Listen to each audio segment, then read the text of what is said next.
The execution of Taberon Honie is set to take place in 7 hours. He's been on death row for more than 25 years and now sits inside an observational cell, which is protocol. Honie will be strapped to a gurney and given pentobarbital to end his life. Now, the Utah Department of Corrections is expected to give regular updates leading to the death penalty sentence being carried out. The next one will be at 5:30.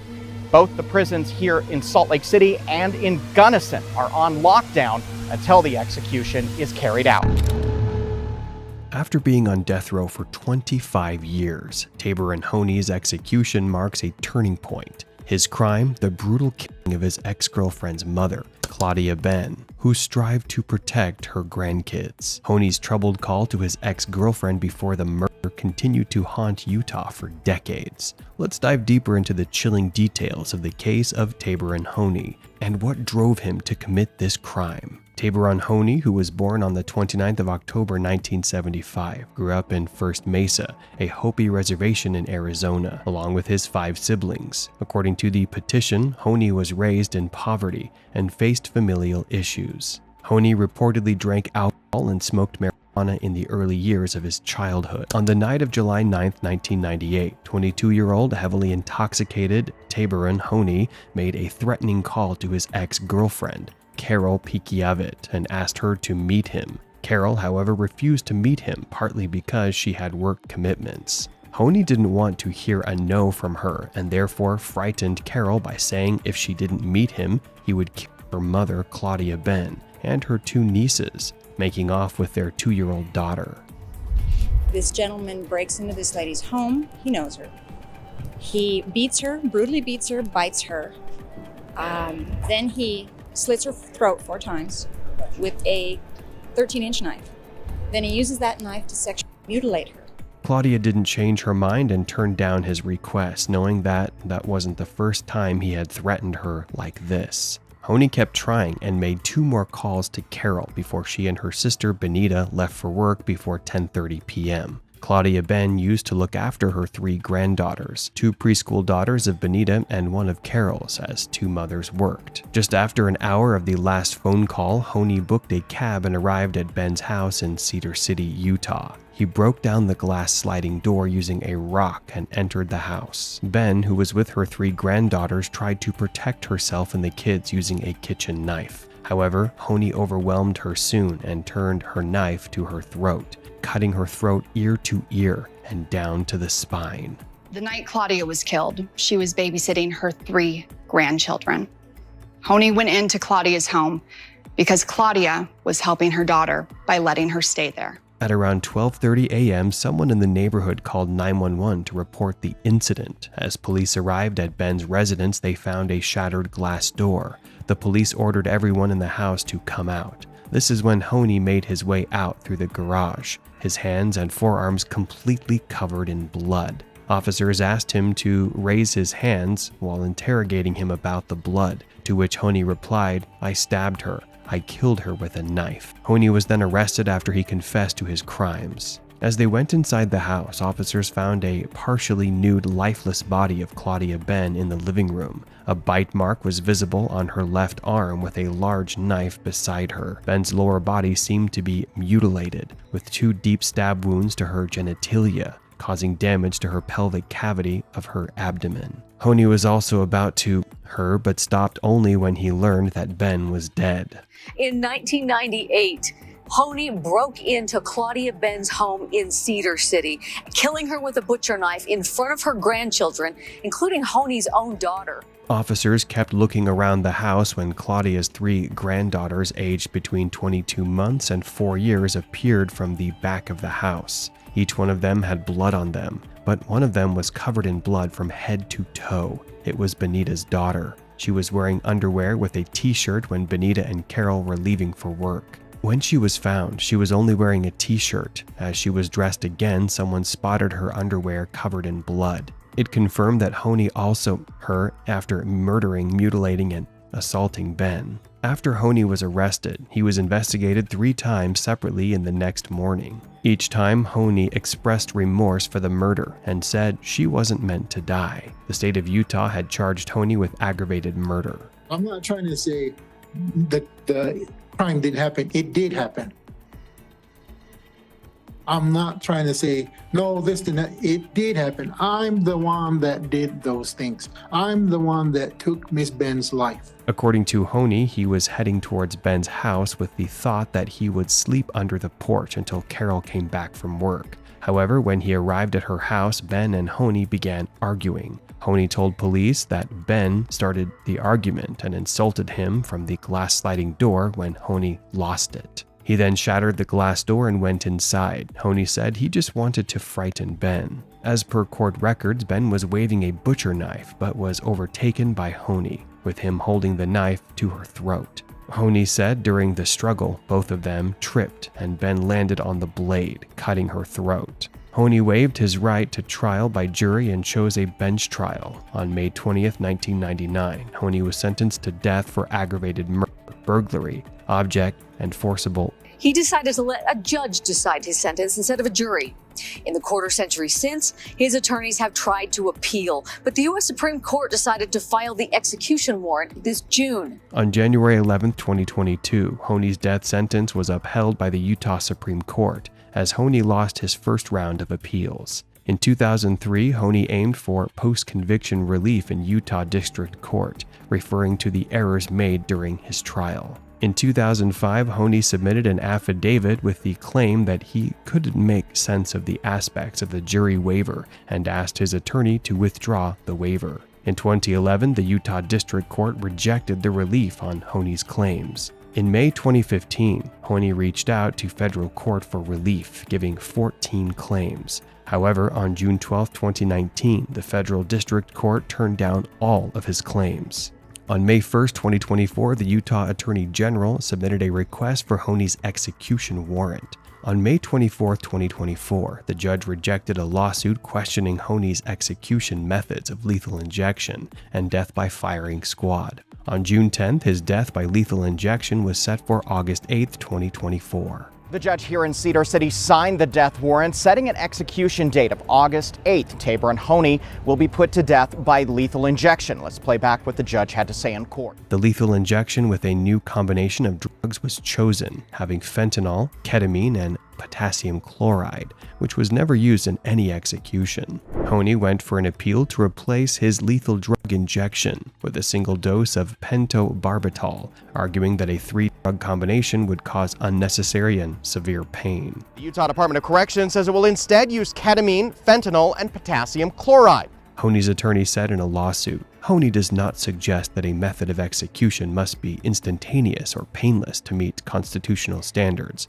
However, a method of execution must refrain from causing unnecessary or super-added pain or suffering. As discussed above, execution by a single dose of pentobarbital is feasible, can be readily implemented by the UDC, and would significantly reduce the risk of severe pain inherent in UDC's current protocol.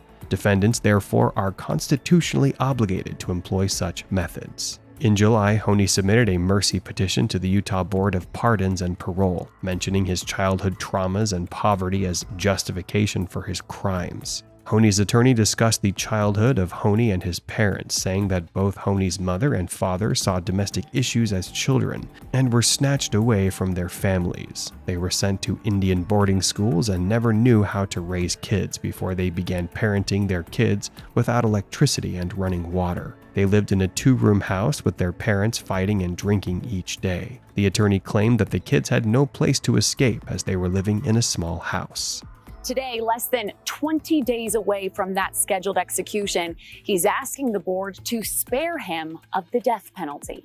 Honie said, "Yes, I am a monster. The only thing that kept me going all these years, the only thing I know 100%. This would never happen if I was in my right mind. I make no excuses. We had no recreation center, no after-school activities, nothing. We lived in a poverty level below the city slums. We all had a view that I will never amount to anything. I will never be able to leave the mesa. So what is the use?" The petition mentioned, in a 2-room home there is no privacy. The children could not escape their parents drinking, arguing, and fighting. Another thing that stood out to me about his parents being absent from the home and drinking is the worry it caused. It further explained that these multi-generational traumas of his family and his people were inherited by Mr. Honie through genetic, biological, behavioral, psychiatric, and emotional legacy. And it was not just Mr. Honie who was affected. His siblings have their own struggles, including depression, legal difficulties, and problems maintaining intimate relationships. Honie's attorney said when he was a preteen, he and his friends were already used to cocaine, heroin, marijuana, and drinking alcohol. Honie continued to use these substances until the day he was detained for murdering Ben. Furthermore, Honie also reportedly struggled with depression and went through several head traumas in his childhood, which is said to have affected his personality, according to the petition. Well, the death penalty sentence of a convicted killer, Taberon Honie, has been upheld by the Utah Board of Pardons and Parole. Local legal analysts say it is likely that Utah will see its first execution in 14 years next month. Taberon Honie showed remorse for murdering Ben, according to his attorneys. During his 1999 sentencing, Honie had said, "I regret that I have no excuse for my actions. My heart is sad. My soul cries out every time when I think of what I've done. Like I said, if I could change it all, I would. Believe me, I would." The petition also included that Honie's sentencing was affected by stereotypes. One of the worst stereotypical attitudes about Native Americans reared its head, quote. The attorney complained that the prosecutor had put the worth of Honie and Ben's lives in comparison, saying, "Honie did not murder a drunken Indian in the park or someone who spent her life drinking alcohol and puking and walking the streets and shoplifting at Walmart. He murdered someone that these people look up to. He murdered a superstar in the Paiute community." Claudia Benn was working as a substance abuse counselor and wanted to help people who wanted to get rid of addiction. She was the vice chairperson of the Shivvits Band of Paiutes, a tribe in western Utah. Honie's attorney said Taberon Honie was used to living in the prison and adjusted himself. He remained productive in his 25 years of life in prison, even getting a high school diploma in prison. Honie did all of this so his and Carol's 27-year-old daughter, Tessa Honie, didn't have an excuse to drop her studies. Apart from that, Honie also learned plumbing and worked in the prison for 2 years, allowed to be trusted with screwdrivers, a razor knife, and pliers. They further said Honie had lived peacefully at the prison for 25 years, and if the court showed mercy to him in his death sentence, he would continue to live peacefully. They finished the petition with, "Executing Mr. Honie will only create more pain for his family and his daughter. Mr. Honie does not have to be executed and is worthy of mercy. A life sentence is appropriate." The board turned down his request for mercy. On July 7, 2024, members of the Utah Department of Corrections confirmed that they would replace the 3 combination drugs with a single dose of pentobarbital that have been used in executions in the USA since 2010. Utah officials arranged for the 3 doses of pentobarbital for $200,000 US. However, only a single dose of pentobarbital would be efficient unless there was a need to use more than the recommended dosage. On August 1, 2024, Honie's attorney sent a 2-page letter to Cox in order to get a temporary stop on his execution. On August 6, 2024, in response, Cox went through all the details and facts of the case and said, his review indicates that a temporary reprieve is not warranted. The attorneys of a Utah inmate sentenced to death this week sent a letter to Utah's governor asking for a temporary reprieve of the execution.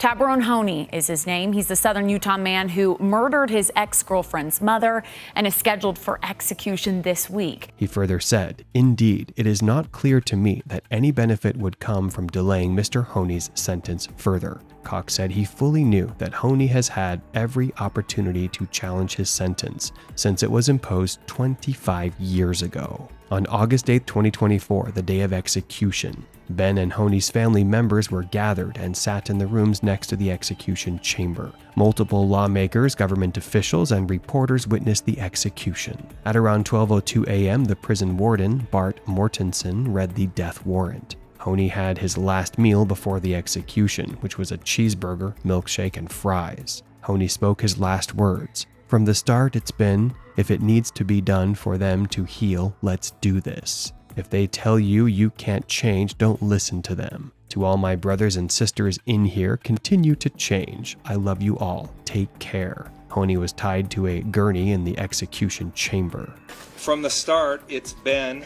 if it needs to be done for them to heal, let's do this. If they tell you you can't change, don't listen to them. To all my brothers and sisters here, continue to change. I love you all.